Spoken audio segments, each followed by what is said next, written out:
you're just going back now? That's true, but... Traveler, Paimon! Please wait. Lyney... I know you may not want to speak to me right now. Maybe you don't even want to look at me. But still, let me thank you again for defending me to the end, even after you learned that I'm a member of the Fatui. I guess. But regardless, I'd like the opportunity to set things straight. I didn't approach you with any ulterior motives or ill intent. I've spoken to you as myself, just plain Lyney this entire time. As for why I'm a Fatus, it's because the goals of the House of the Hearth align with those of an orphan like me. That's all. That was how Father, who you might know as the Knave, approached recruiting us back then too. The Knave? The one who controls the House of the Hearth? She's your father? That's right. And since we're here, I was wondering, would you mind hearing a story? It's about my past. Back when our parents first died, Lynette and I were left wandering the streets. To survive, I took to surreptitiously observing an older street performer who did magic. It took me several days to figure out how he pulled off his amazing tricks. I took my sister through several streets until we found a crowded corner, and we began to perform magic tricks there. To my surprise, we proved to be pretty popular, and we could at least stop worrying about where our next meal would come from for a time. But I didn't want my sister to remain a street rat together with me forever.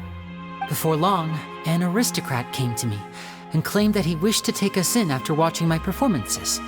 So you went from orphans to nobility just like that? That was how we felt at first too. As if fate was on our side and we could say goodbye to those painful days. But I gradually discovered that while we were called foster children, he was really after my talent for magic tricks. He would constantly take me to all sorts of banquets to garner attention, which he would then use to expand his social circles. That doesn't seem too bad either. Better than roaming the streets at any rate. It took a while for me to realize just how dark his heart really was. After one particular performance at a banquet, I discovered that Lynette was not on the same return vehicle as me. I waited a long time after we returned home, but she did not come back. I went to that noble's bedroom and asked him about her whereabouts. The answer he gave me was, she caught the eye of the most eminent person at the banquet, so I sent her over as a gift. I mean, you'll be able to perform your magic regardless of who your assistant is, yes? Oh no. So he was gonna... But wouldn't Fontaine's laws deal with such people? As far as outsiders are concerned, this is a relationship akin to adoption or foster care, and they have their ways of escaping the eye of the law. I managed to ferret out the location of the mansion of that so-called eminent person and hurried through the night. But by the time I leaped over the walls, avoided the guards, and made my way in, all I saw was the moonlit ground covered in blood, and the Knave standing there in the darkness. So, she'd already taken care of that guy. That's right. She had rescued my sister before she could come to any harm, and had even discovered several girls hidden in a basement, all of them orphans. Father, I mean, the Knave, might have seen something in me, and so she made me an offer. The House of the Hearth welcomes you, for your interests align with ours. Here, none will ever betray you. Indeed, betrayal shall never be permitted here. I was hesitant to trust her. I mean, I had just been betrayed by nobles. But she was also quick to destroy the noble who had taken us in at first, giving us back our freedom. Oh, so that's how the two of you joined the House of the Hearth. She has her own plans. She has gained permission from the Tsaritsa to first use the Gnosis's power when she obtains it. She plans to use it to find a way to break the prophecy and save Fontaine. So, she believes in that prophecy too? That's right. The whole House of the Hearth is currently working to combat that crisis.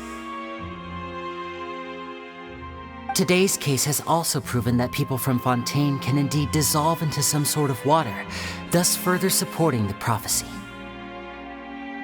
All of us house members here, Lady Arlechino herself included, are from Fontaine. We won't give up on defending our homeland. To us orphans, the only connection we have left to this world, apart from our family, is our homeland. So, from small deeds like distributing magic pockets to huge schemes like stealing a Gnosis, everything is aimed at dealing with that prophecy. It's all right. I understand. The only thing I can do is relate all this to you.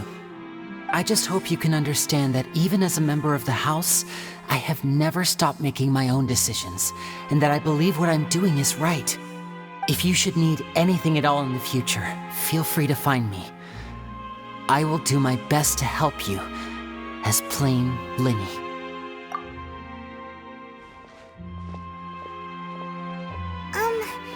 Bye, Lyney!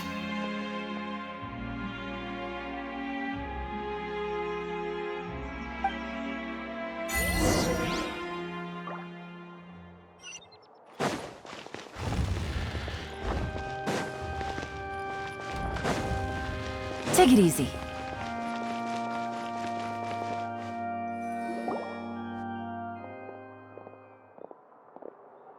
Hey there! What was with the disappearing act you pulled right as the trial ended? Were you looking for us, Navia? Well, this whole thing isn't exactly over, is it? I do feel that we're getting closer to solving the serial disappearances case, though. Don't you think so, too? Huh? What's wrong, my dear partner?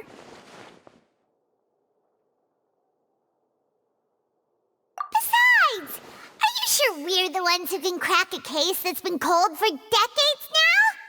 And given that there's new evidence from the trial, there should be a trail of breadcrumbs for the Hydro Archon's people to follow now, right? Ah. I see. Well, I won't lie. I'm a little shocked to hear that from you. But I suppose you are just travelers who have only arrived in Fontaine after all. Sorry. I might have been too presumptuous. Don't say that, Navia. Ah, and we were having so much fun investigating with you, too. It was like having new waters flowing into a stagnant mire, causing new hope to spring forth, and the reflection in the murk to become clearer. Sorry about that. I'm a bit prone to nostalgia. Don't mind me. Wait, shall we have a farewell meal? You know, to commemorate our time as partners? Huh? Do we really need to get that formal? Well, guess you really did treat us as partners, huh? Well, I'd just like to have a proper ending to every important memory. That way there are no regrets later. Anyway, it would just be a meal, so it shouldn't take up too much of your time. You don't have to twist Paimon's arm. If Boss Navi is treating, count Paimon in! Oh, wonderful. In that case, why don't we return to the Court of Fontaine and head to the Hotel de Boer? I believe we'll make it just in time for dinner. All right, then.